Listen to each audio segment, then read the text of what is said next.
Bien, continuamos con más información por la pantalla de Canal E y tenemos en línea a Fernando Pedrosa, especialista en estudios asiáticos, que nos va a brindar un panorama internacional y actualizar la situación en Israel. ¿Cómo estás, Fernando? Buenas tardes. Hola Viviana, ¿qué tal? ¿Cómo estás? Bueno, bien. Actualizamos un poco el panorama y el conflicto entre Israel y el grupo terrorista Hamas. Bueno, para empezar te cuento que estamos viviendo fechas sagradas en términos religiosos para el mundo musulmán. Estamos en el Ramadán, Sí. ¿no? Entonces es muy posible pensar que en estos días, de alguna manera, la actividad bélica en Gaza esté un poquito atemperada, ¿no? Si bien no el enfrentamiento en general, porque se están registrando bombardeos en el Líbano, hay Hezbollah, algunos edificios donde los militares de Hezbollah lanzan misiles o hacen una logística de guerra, pero digamos que en estos días, para no provocar una reacción en todo el mundo musulmán, se podría esperar que las fuerzas israelíes estén un poquito más tranquilas. Antes del Ramadán, sí, Israel asesinó al número 2 militar de Hamas, Sí. que estaba en el Líbano, en una operación de estas que son muy particulares, de lanzar misiles a un auto donde iba este militar de Hamas, y bueno, y liquidó a otro miembro de la cúpula, lo cual es un hecho bastante importante. Pero en términos generales te diría que estamos entrando unos días un poco de tensa calma, y digamos que Israel en este momento está planificando qué hacer con la zona sur de Gaza. Tanto los terroristas de Hamas fueron escondiéndose en la ciudad de Rafah, y al mismo tiempo la población que se iba escapando de los ataques, la población civil también se fue a Rafah, que en este momento debe tener 1 millón de personas agrupadas ahí.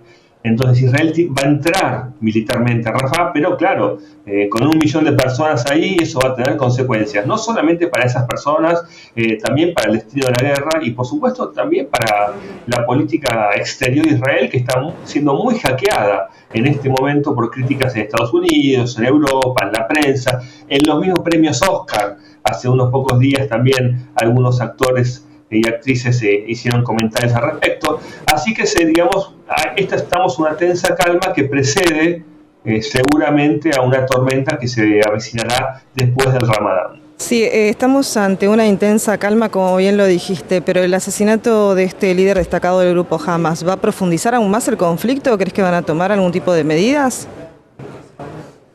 Esta es una buena pregunta, porque hasta ahora, digamos que la relación que había entre Israel y la gente de Hamas en el Líbano, entre Hezbollah, digamos, era una relación, ya no en Gaza, sino en el Líbano, era una relación también de atacaba a Israel, retrocedía un poco Hezbollah, atacaba a Hezbollah, era una relación no de guerra como en Gaza, ¿no? Había como un enfrentamiento muy calculado porque Israel no estaba dispuesto a abrir un nuevo frente de combate como en Gaza, en el Líbano, y Hezbollah tampoco estaba preparado para enfrentar así directamente a Israel.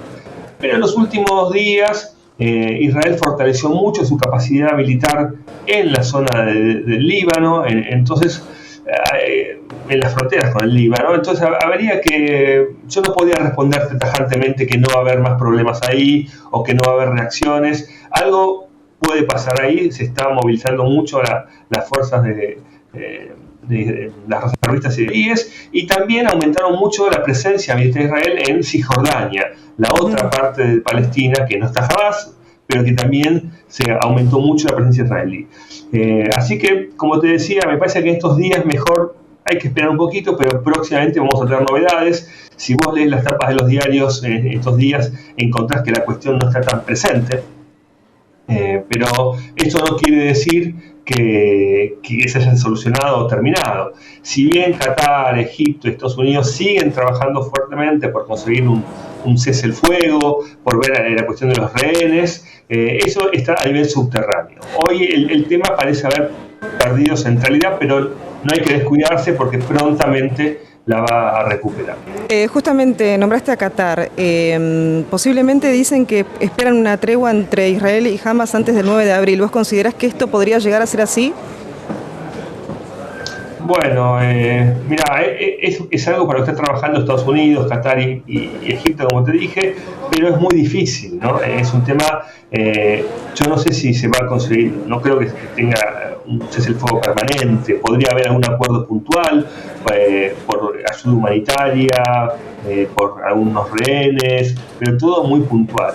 También en este momento Estados Unidos está en un momento muy particular, como vos sabés, hay elecciones en noviembre, Sí. se están haciendo las primarias demócratas y republicanas, hay fuertes protestas contra el presidente Biden de su propio electorado de minorías árabes que son muy importantes electoralmente, ¿no? Entonces Estados Unidos necesita de algún modo que Israel también afloje un poco con la violencia, con la cuestión militar, porque está repercutiendo en sus propias elecciones, ¿no? Entonces yo creo que ahí se están jugando muchas cosas que no las estamos viendo, pero que están.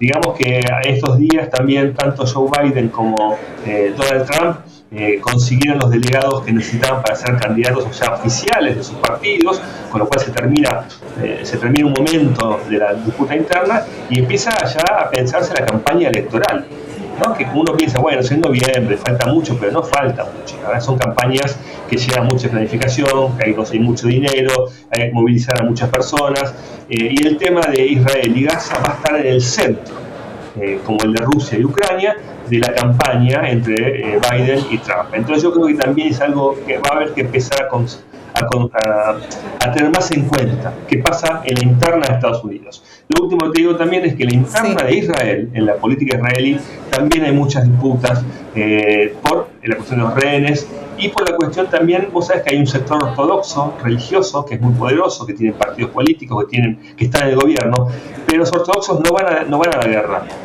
Entonces ahora hay toda una discusión si los ortodoxos, digamos las personas que profesan ortodoxamente la religión judía, tienen que ir o no a la guerra. Y yo creo que eso va a ser un tema que también va a generar una nueva grieta en la política interna de Israel.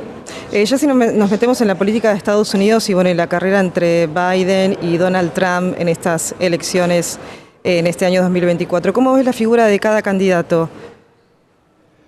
Bueno, mira, como te dije hace un ratito, hubo primarias, fue el supermartes hace unas semanas, y ahora fue en Georgia y en Mississippi. Sí. Veo que los dos están consolidados como candidatos y que Biden empezó como una nueva faceta, mucho más enérgica, a partir de lo que fue el discurso del Estado de la Unión, ese discurso que es similar al nuestro de comienzo de sesiones del Congreso, de otra forma, pero tiene esa misma repercusión. Biden en ese discurso se mostró enérgico, se mostró duro, mostró poniendo posiciones más ambiguas con el tema de Israel, se mostró muy duro con Vladimir Putin. Entonces estamos ya empezando a ver un Biden electoral. Y Trump con su estilo, burlándose de su rival. Digamos que después de más de casi 70 años va a haber una revancha, ¿no? En términos ya futbolísticos, Biden versus Trump, parte 2, ¿no? Porque la primera vez le ganó Biden y ahora van por la revancha, así que va a ser un año muy, muy intenso, no sé si decir entretenido, pero creo que cuando hay elecciones en Estados Unidos eso no solo repercute adentro del país, sino que tiene consecuencias afuera, ¿no? ¿Y cómo crees que ¿Cómo crees que va a repercutir en la política de Argentina si gana Biden o gana Donald Trump?